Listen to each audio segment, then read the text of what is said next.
জাদু বটগাছ। ফুলপাহাড়ি গ্রামে বাস করত সোনা রূপা নামে দুই বোন। তারা দুজনে মায়ের সাথে থাকতো, কিন্তু সোনা রূপা নিজের মায়ের পেটের বোন হলেও তাদের মধ্যে ছিল আকাশ পাতাল তফাৎ। সোনা ছিল বড় বোন, শান্ত স্বভাবের, আর রূপা ছিল ছোট বোন, অনেক সুন্দরী। রূপা সুন্দর হওয়ার কারণে তার মনে অহংকার ছিল। রূপা ভাবত যে আমি দিদির থেকে বেশি সুন্দরী, আমি কোনো কাজ করতে পারবো না। আর সোনা রূপার মতো সুন্দর না হলেও তার ছিল অনেক গুণ। সোনা সাজতে খুব ভালোবাসতো, তাই সোনা তার কিছু টাকা দিয়ে সাজার জিনিস কিনলো এবং সাজতে শুরু করলো। এই দিদি, তুই সাজছিস কেন? তুই আর সাজিস না। তুই সাজলে তোকে পেতনির মতো মনে হয়। তার থেকে বরং আমাকে তুই সাজিয়ে দে। আমি সাজলে তোর থেকে অনেক সুন্দর মনে হবে। দিদি, এত দামি দামি সাজা জিনিসগুলো তোর কাছে না রেখে এইগুলো আমাকে দিয়ে দে। আমি সাজবো এই সাজার জিনিসগুলো দিয়ে। আর আমার কাছে সস্তার কিছু সাজার জিনিস আছে, সেগুলো তোর কাছে রাখ। এই সাজার জিনিসগুলো তো আমার একার নয়, আমরা দুজনে সাজবো। না দিদি, এই সাজার জিনিসগুলো দিয়ে তুই যতই সাজিস না কেন, তোকে আমার থেকে বেশি ভালো কখনোই দেখাবে না।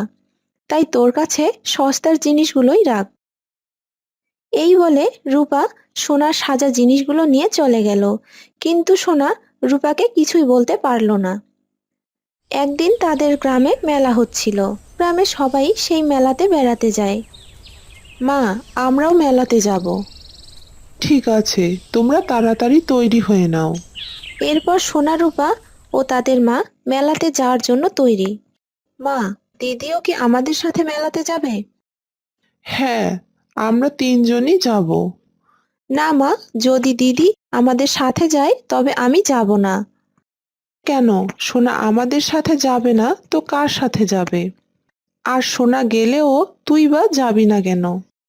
আমি এমন কালো অসুন্দর মানুষের সাথে কোথাও যেতে পারবো না।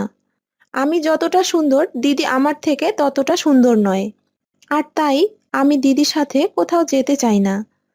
আমি খেয়াল করেছি যে তুই সোনাকে অনেক অবহেলা করিস, কিন্তু সোনা তোর দিদি হয়। ওকে অবহেলা না করে একটু সম্মান দিয়ে কথা বল। সুন্দর চেহারার সাথে মনের সৌন্দর্যটাও ফুটে উঠবে। মা, তুমি আমাকে যাই বলো না কেন, এখন যদি দিদি আমাদের সাথে যায় তবে আমি যাব না। এরপর রূপা ও তার মায়ের তর্ক চলতে থাকে। তা দেখে সোনা বলে, মা, তুমি রূপাকে নিয়ে মেলা থেকে ঘুরে আসো, আমি যাব না। আর যদি আমি যাই তবে রূপার মেলাতে যাওয়ার আনন্দটাই মাটি হয়ে যাবে।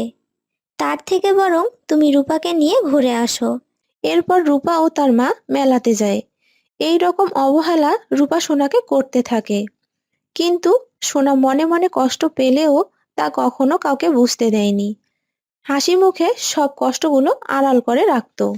একদিন সোনার বিয়ের জন্য সম্বন্ধ আসলো এবং সোনাকে দেখতে ছেলে আসে। ছেলেকে চা নাস্তা দেওয়ার জন্য রূপাকে বলা হয়। রূপাও অনেক উৎসাহের সাথে অতিথিকে চা নাস্তা দেয়। তারপর যখন ছেলের সামনে সোনাকে আনা হয়।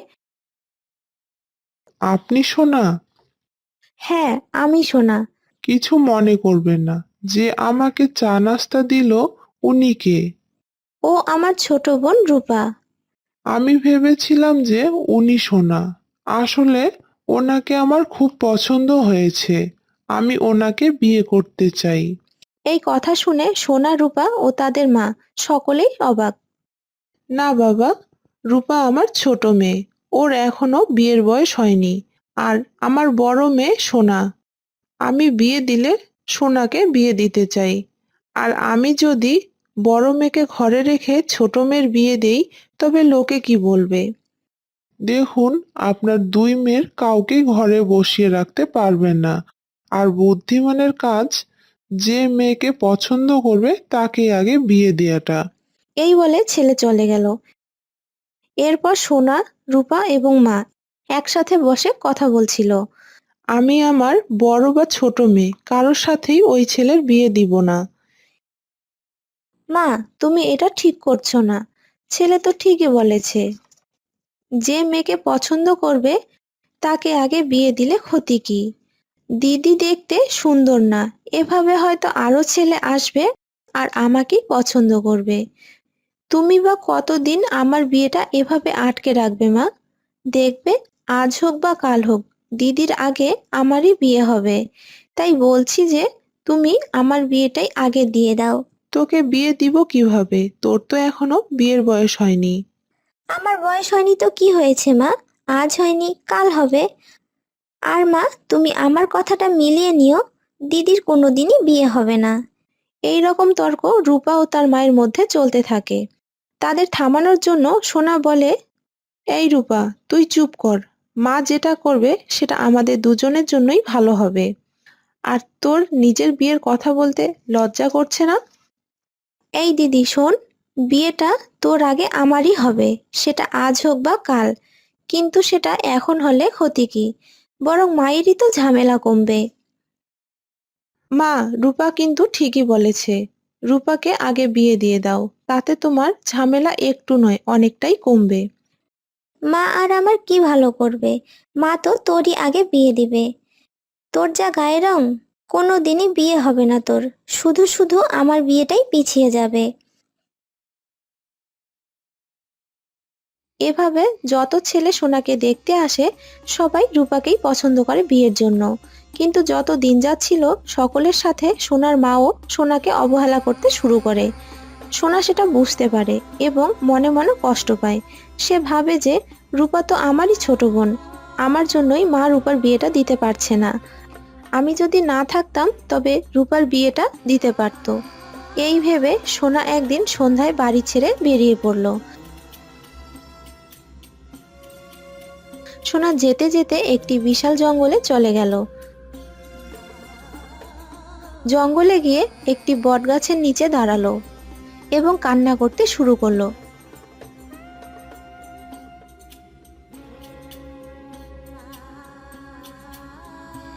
এমন সময় সোনার কান্না দেখে পিছনে থাকা বটগাছটি বলল, এই মেয়ে, তুমি কাঁদছো কেন? তোমার এত কিসের দুঃখ? আমি সোনা, আমার জন্য আমার বোনের বিয়ে হচ্ছে না, আর আমি কারো অসুবিধার কারণ হতে চাই না। আমার বোনের যদি বিয়ে হয় তবে সেটা খুব আনন্দের কথা, কিন্তু আমি থাকলে আমার মা রূপার বিয়ে দিবে না। তাই আমি চলে আসলাম যাতে মা রূপার বিয়েটা দিতে পারে।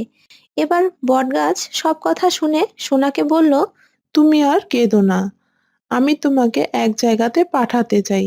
তুমি কি সেখানে যাবে? হ্যাঁ, আপনি আমাকে যেখানে পাঠাতে চান আমি সেখানেই যাব, কারণ আমি চাই আমার বোনের বিয়ে হোক। আমি আমার মুখটা বড় করে হাঁ করছি। তুমি আমার মুখের ভেতরে ঢুকে পড়বে। তোমার সব দুঃখ কষ্ট শেষ হয়ে যাবে।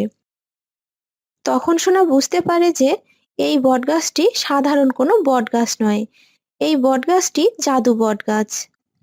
এরপর সোনা সেই বটগাছের ভিতরে প্রবেশ করে এবং জাদু বটগাছটিও আবার আগের মতো হয়ে যায়। এরপর সোনা সেই জাদু বটগাছের ভিতর প্রবেশ করা মাত্রই দেখে যে সে একটি নতুন রাজ্যে প্রবেশ করেছে এবং প্রবেশ করা মাত্রই সোনার গায়ের রং উজ্জ্বল হয়ে আগের থেকে অনেক সুন্দর হয়েছে। সেখানে এক রাজকুমার সোনাকে এক পলক দেখেই তার প্রেমে পড়ে যায় এবং রাজকুমার সোনার সাথে কথা বলার জন্য তার সামনে আসে। তোমার নাম কি? তোমাকে এর আগে কখনো দেখিনি। আমার নাম সোনা। আমি এই রাজ্যে নতুন এসেছি। আমি ফুলপুরি রাজ্যের রাজকুমার। আমি তোমার রূপে মুগ্ধ হয়েছি। আমি তোমাকে বিয়ে করতে চাই। তুমি কি আমাকে বিয়ে করবে? এরপর সোনা তার হাত বাড়িয়ে দিয়ে তার বিয়ের সম্মতি জানালো এবং তারা বিয়ে করে সুখে শান্তিতে দিন কাটাতে লাগলো।